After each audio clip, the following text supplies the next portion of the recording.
ఓం శ్రీ గురుభ్యో నమః. హరి ఓం.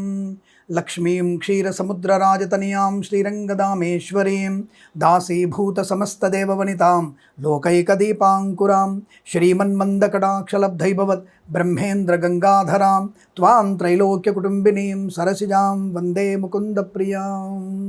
రైట్, మేషరాశి వారికి శ్రీ పరాభవనామ సంవత్సరం ఉన్నటువంటి ఫలితాలు ఏమిటి? ముఖ్యంగా వీరికి ఆదాయ వ్యయాలు ఎలా ఉన్నాయి, రాజపూజ్య అవమానాలు ఏంటి తెలుసుకునే ప్రయత్నం చేద్దాం.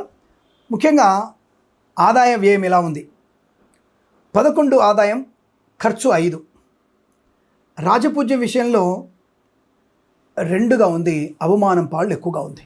నేను చెప్పే ఫలితాలని ఆదాయ వ్యయాలు లెక్క పెట్టుకున్నాను.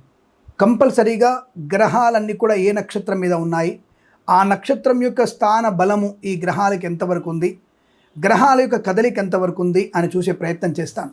ప్రస్తుతానికి తృతీయ సంచారంలో, అంటే ఈ మేషరాశి వారికి తృతీయ సంచారం అంటే మిథునంలో ఉన్నటువంటి గురుడు అనేవాడు ఎలాంటి ఫలితాలు ఇస్తున్నాడు అన్న విషయాన్ని చూసుకోవడం, తర్వాత జూన్ 2 నుంచి ఎలాంటి ఫలితాలు ఇస్తాడనే విషయాన్ని చూసుకునే ప్రయత్నం చేస్తాను. జూన్ తర్వాత మీకు కొంత అనుకూలవంతమైన ఫలితాలని కలిగిస్తాడు. తర్వాత మీకు ఈ అక్టోబర్ ఎండింగ్లో స్వామివారు గురు భగవానుడు పంచమ స్థానంలో వెళ్తాడు. అంటే తప్పకుండా ఈ సంవత్సరంలో శ్రీ పరాభవనామ సంవత్సరంలో మీరు తప్పనిసరిగా తల్లిదండ్రులు అయ్యేటువంటి యోగం కనపడుతోంది. అది ఎప్పుడుంది అంటే నేను చూసినటువంటి విధాన ప్రకారంగా మీకు అక్టోబర్ తర్వాత నుంచి కన్సీవ్ అయ్యేటువంటి అవకాశాలు ఖచ్చితంగా ఉన్నాయి. అక్టోబర్, నవంబర్, డిసెంబర్ నెలలో తప్పకుండా మీరు కన్సీవ్ అయ్యేటువంటి సూచనలు బలం కనబడుతున్నాయి. అలాగే జూన్ మాసంలో కూడా మీరు కన్సీవ్ అంటే సంతాన శుభయోగాలు కూడా కనబడుతున్నాయి. మొత్తం మీద చూసుకుంటే స్వామి ఏలినాటి శని ఎఫెక్ట్ ఎక్కువగా ఉంది కదా అంటే అవును, దానివల్ల ఖర్చు విపరీతంగా ఉంటుంది. కానీ ఆదాయ మార్గాలు కూడా ఈ రాశి వారికి అనుకూలంగానే కనబడుతున్నాయి. తప్పకుండా ఆదాయ వ్యయాలు సమానంగా ఉన్నాయి. మరి ఇదేంటి స్వామి 11 ఆదాయం 5 ఖర్చు కదా, వ్యయం తక్కువగా ఉంది కదా అంటే ఇల్లు కొనే అవకాశం, పొలం కొనే అవకాశం, అలాగే అంటే ఈఎంఐలు ఎక్కువ పెట్టుకోవడం, ఇప్పుడున్న కారు కంటే కూడా పెద్ద కారు కొనడం, సంతానం అవుతుందిగా. మరి సంతానాన్ని ఖర్చు కావాలిగా. సంతానం అనేటువంటి ఆదాయాన్ని పొందుకున్నాము, మరి సంతానం ఆదాయాన్ని పొందుకున్నప్పుడు మరి వారి కోసం ఖర్చు అవుతుందిగా. అటువంటి ఖర్చులు కూడా ఈ అవకాశాలు ఎక్కువగా ఉంటాయి. కాబట్టి ఆదాయంతో పాటుగా సంఘంలో మీకున్నటువంటి గౌరవాన్ని స్వీకరించాలి. అంటే 2 గౌరవం ఉంటే 4 అవమానం ఉంది. అంటే స్వయంకృతాపరాధముల వల్ల ఇబ్బంది పడే అవకాశం, ధూర్తుగా మాట్లాడడం వల్ల కొద్ది ఇబ్బంది, అధికమైనటువంటి ప్రసంగాల వల్ల, అధికమైనటువంటి ఖర్చుల వల్ల మీరు తీవ్రంగా నష్టపోయేటువంటి అవకాశాలు ఉంటాయి. కాబట్టి తస్మా జాగ్రత్త. అంటే ఓవరాల్గా మీరు ఆగస్టు వరకు జాగ్రత్తగా ఉండవలసిందే. ఏదేమైనా సరే కొన్ని ఎందుకంటే ఈ గ్రహాల యొక్క నక్షత్ర పాదాలు మారేంత వరకు మీరు కొంత జాగ్రత్తగా ఉండక తప్పదు. ఆగస్టు నుంచి కొంత ప్రయోగం ఉంటుంది. అదేమిటి ఇందాక జూన్ నుంచి అన్నారు, మళ్ళీ ఇప్పుడు ఆగస్టు నుంచి అంటారు. అంటే జూన్ నుంచి గురుడు యొక్క మారు ప్రారంభమై అతిచారం వల్ల మీకు అక్టోబర్ తర్వాత ఆయన అతిచారంగా ముందుకు వెళ్ళినప్పటికీ అప్పుడు మీకు పంచమ స్థాన గురుడు సింహరాశిలోకి సంచారం, అప్పుడు మీకు యోగము, ధనం కలుగుతుంది. అయితే ఈసారి గురుడు అందరూ అనుకున్నట్టుగా నీచ స్థానానికి వెళ్ళడం లేదు. అంటే అందరూ తప్పు స్థానానికి వెళ్తున్నాడేమో, అష్టమ స్థానం అనుకుంటున్నా, అష్టమ స్థానమైన వ్యయస్థానమైన సింహరాశికి వ్యయస్థానం. అలాగే మనకి ధనుస్సు రాశి వారికి అష్టమ స్థానానికి వెళ్తాడు. మరి అది ప్రమాదాన్ని కలిగిస్తా అనుకోవచ్చు. ఆ టైంలో చెప్తాను, ధనుస్సు రాశి ఫలితాలు చెప్తాను, సింహరాశి ఫలితాలు చెప్తాను. ప్రస్తుతానికి అటువంటి స్థానానికి వెళ్ళినా ఉచ్చస్థితిలోకి వెళ్తున్నాడు. గురుడు ఉచ్చస్థానంలో ఉంటున్నాడు కాబట్టి అనుకూలవంతమైనటువంటి శుభయోగాన్ని, ఎవరెవరికైతే గురుడు మిత్రరాశులు అవుతున్నారో ఆ మిత్రరాశుల వారికి తప్పకుండా గురుడు శుభయోగాన్ని కలిగిస్తాడు. ఒకవేళ నెగిటివ్ ఉన్నా, అంటే అష్టమ స్థానంలో ఉన్నా వారికి ప్రమాదాన్ని కలిగించాడు, శుభాన్ని కలిగించకపోవచ్చు అన్న విషయాన్ని గమనించండి. సో మేషరాశి వారికి ఏలినాటి శని ప్రభావం కూడా తగ్గిపోయే అవకాశం ఉంది. అదేమిటండి అలా చెప్తారు, ఎలా తగ్గిపోతుంది? అది ఆయన విచిత్రంగా చెప్తాడండి కిరణ్ శర్మ అనేవాడు. అంటే ఎలా చెప్తానంటే ఇప్పుడు చెప్తున్నా వినండి. మరి గురుడు కర్కాటక రాశిలోకి వచ్చిన తర్వాత నవమ స్థానాన్ని తన స్థానంతో చూస్తాడు. గురుడు తప్పనిసరిగా మీనాన్ని చూస్తాడు. ఏ స్థానాన్ని చూస్తాడు కర్కాటకంలో? కర్కాటక, సింహం, కన్య 3వ స్థానాన్ని చూస్తాడు. అంటే కన్యాన్ని చూస్తాడు, పంచమ స్థానాన్ని చూస్తాడు, తర్వాత భాగ్యస్థానాన్ని చూస్తాడు, సప్తమ స్థానాన్ని కూడా చూస్తాడు. త్రిదశ త్రికోణ చతురాష్టగాన్ శని జీవ కుజా పునః 3, 5, 7, 9 స్థానాల్ని తప్పకుండా గురు భగవానుడు చూస్తాడు. కనుక తప్పకుండా వారికి అనుకూలవంతమైన శుభయోగం. ఈ విషయాన్ని గమనించుకోండి. కాబట్టి గురుగ్రహం తప్పకుండా మీకు మంచి శుభయోగాన్ని కలిగించే అవకాశాలు ఉంటాయి. ఇక కళాకారులకి, క్రీడాకారులకు అభివృద్ధి ఉంటుంది. సినిమా రంగంలో వ్యాపార లాభం ఉంటుంది, రాజకీయ రంగంలో ఎదుగుదల ఉంటుంది, ఈవెంట్ చేసే వారికి మంచి లాభాలు ఉన్నాయి. వ్యాపార పరంగా ఫార్మా, సిమెంటు, ఐరను, ఇటుకలు, ఇసుక, రాగి, ఇత్తడి, మైనింగ్, కన్స్ట్రక్షన్, రియల్ ఎస్టేట్, మద్యపానం, హోటల్, ఇంటీరియర్, ఎక్స్టీరియర్, ఫర్నిచర్, గాజు పరిశ్రమ, తోలు, రెగ్జిన్, షూ పరిశ్రమ మంచి లాభాలు ఉన్నాయి. ప్రభుత్వ ఉద్యోగాన్ని పొందాలనుకున్న వారికి ప్రభుత్వ ఉద్యోగాన్ని, ప్రైవేట్ సెక్టార్లో ఉద్యోగం ప్రైవేట్ ఉద్యోగాన్ని కూడా ఇస్తాడు. ఎప్పుడు ఇస్తాడు? అవి అక్టోబర్, నవంబర్ తర్వాత వస్తాయి.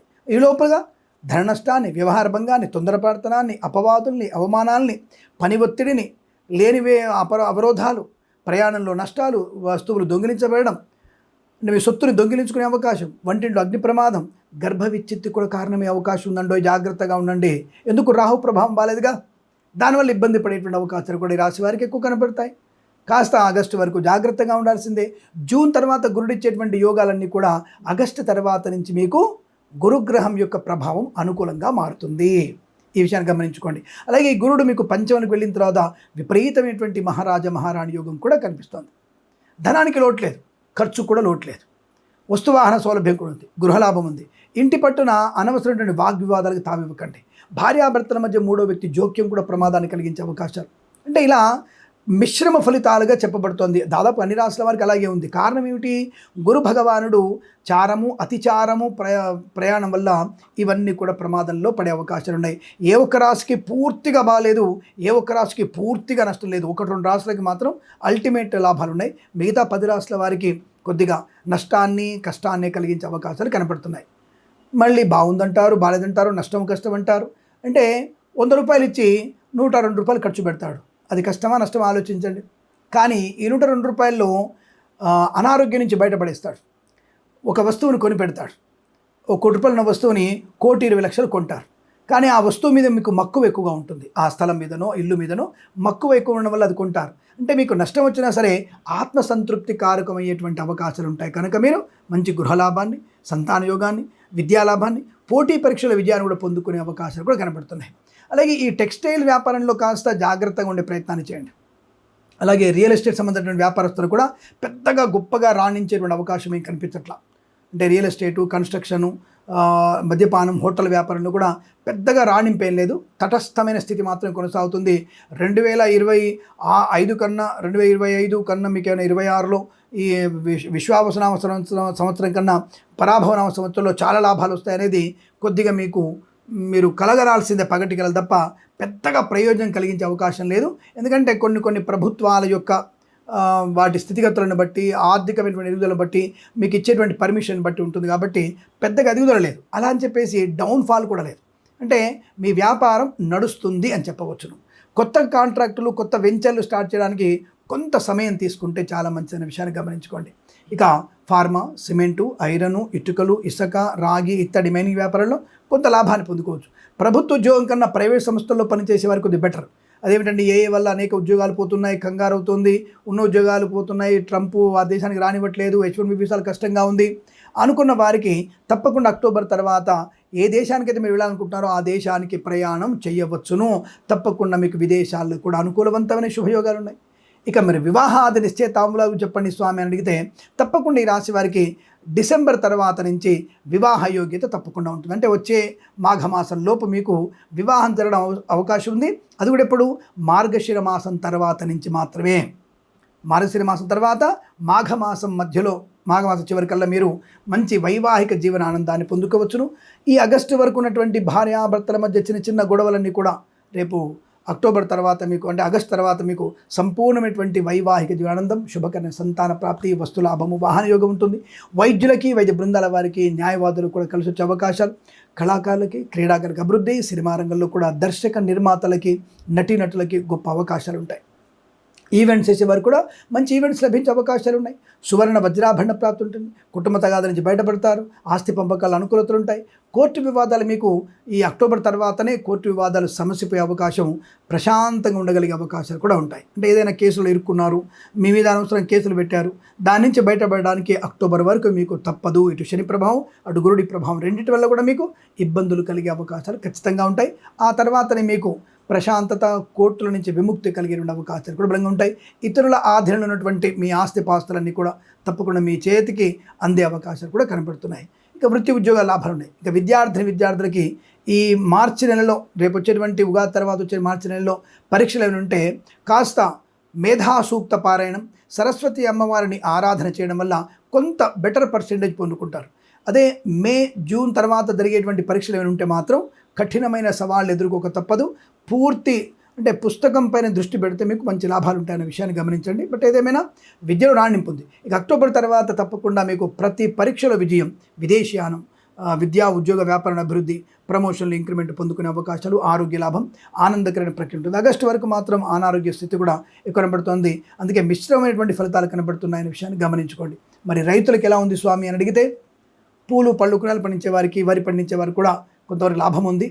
మంచి వర్షాలు ఉన్నాయి, మీకు దాని గురించి కంగారు పడక్కర్లేదు. అలాగే ముఖ్యంగా మీరు నల్లరేగడి పంటలు ఈ రాశి వారికి చాలా బాగా పండే అవకాశం.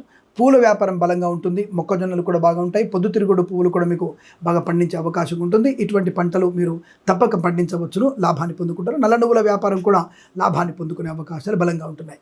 ఇక మత్స్యకారులకి, రొయ్యలు, చేపలు చెల్లే వారికి ఎలా ఉంటుంది, సూపర్ మార్కెట్ లాంటి వ్యాపారం ఎలా ఉంటుంది, అలాగే కిరాణా వ్యాపారం ఎలా ఉంటుందంటే మత్స్యకారులకి పర్వాలేదు. రేపు ఏప్రిల్ నెలలో బాగుంది.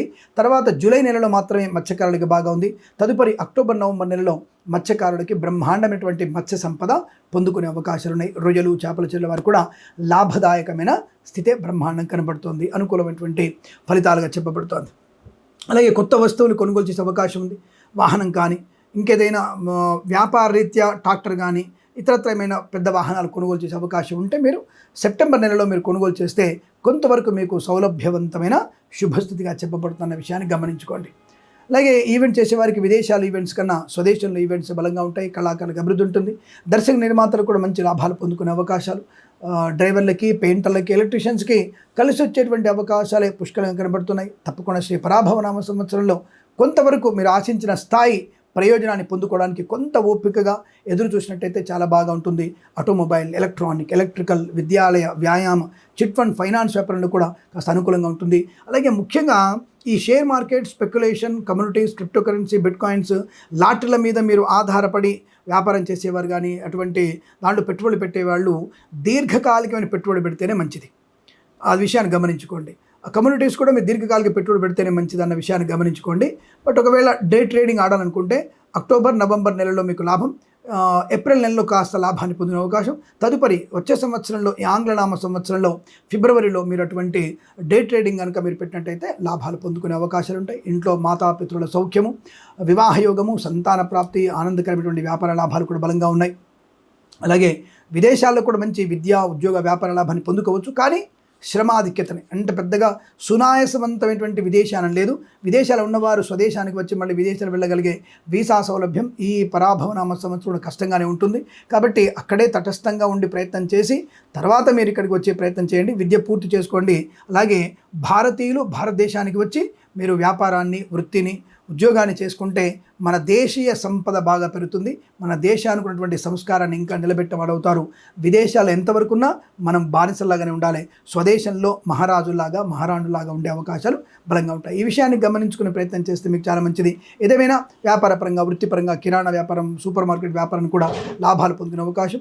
వైద్యులకి, వైద్య బృందాల వారికి, న్యాయవాదులకి, ఎల్ఐసి, మెడికల్, గృహ నిర్మాణ ఏజెంట్లకి, వేద పండితులు, పురోహితులు, బ్రాహ్మణోత్తములు, కులవృత్తుల వారికి, జ్యోతిష్య పండితులకి చాలా మంచి అనుకూలవంతమైనటువంటి శుభ పరిణామాలు కనబడుతున్నాయి. ఏదేమైనా చాలా మంచి ప్రయోజనవంతమైన శుభయోగాలు పొందడానికి మీరు తప్పనిసరిగా ఆగస్టు తర్వాత నుంచి మాత్రమే మీకు చాలా లాభాలు, నవంబర్, డిసెంబర్లో ఊహించినటువంటి శుభయోగాలు పొందుకునే స్థితి కనబడుతోంది. కాబట్టి ఈ విషయాన్ని గమనించుకొని మీరందరూ కూడా ఆనందకరమైన అష్టైశ్వర్య ప్రాప్తి పొందాలని కోరుకుంటూ సర్వేజన సుఖినో భవంతు. ప్రేమతో మీ కిరణ్ శర్మ.